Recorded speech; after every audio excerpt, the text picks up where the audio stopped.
There was no plan. I was just sitting in the corner of the school library, waiting for a sluggish Wi-Fi signal to catch. But then I remembered the old computer I'd found in the storage room a few days ago.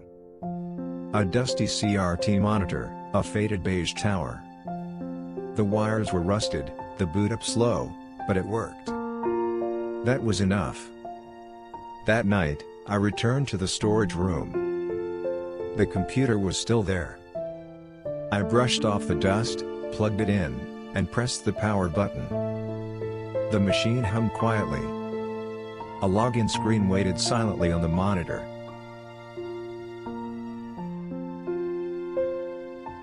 Teachers always used simple passwords. School name, year, birthdays, things like that. My fingers typed instinctively.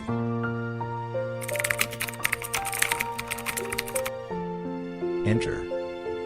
No way. That actually worked. Curiosity stirred.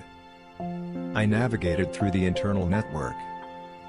I found meeting records, cafeteria menus, attendance files. Nothing too thrilling.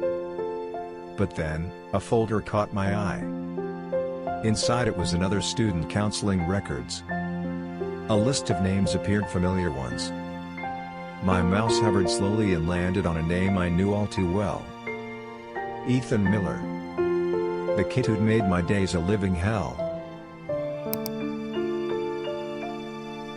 The file opened. Counseling record, Ethan Miller, November 14, 2022. Student shows signs of insomnia, reportedly due to ongoing stress from parents' divorce.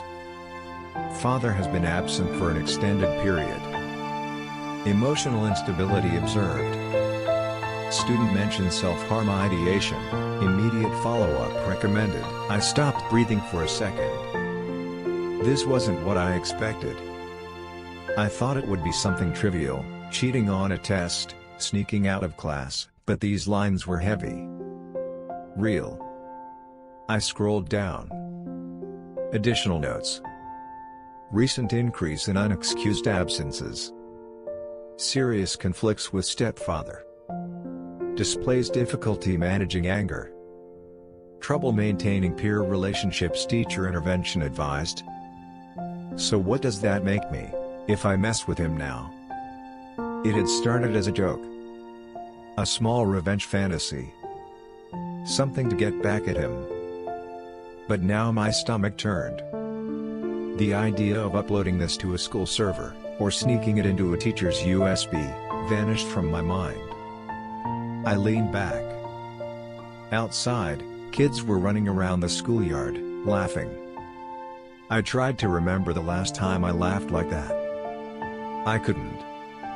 I sat forward again and slowly typed.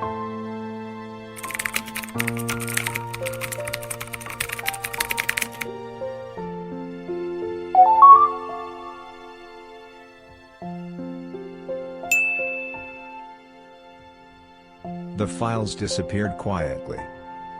I cleaned out the backups, the temp logs, everything. Then I closed the command window and left the screen on its blinking cursor. Just the way it was. I walked out of the storage room. Nothing happened the next day. Or the day after. Ethan Miller was still loud in class. And I was still quiet. But from that day on, whenever I looked at him, something shifted, like I was seeing him from a few steps farther away. I didn't mess with him. But somehow, it still felt like I lost. No one ever knew.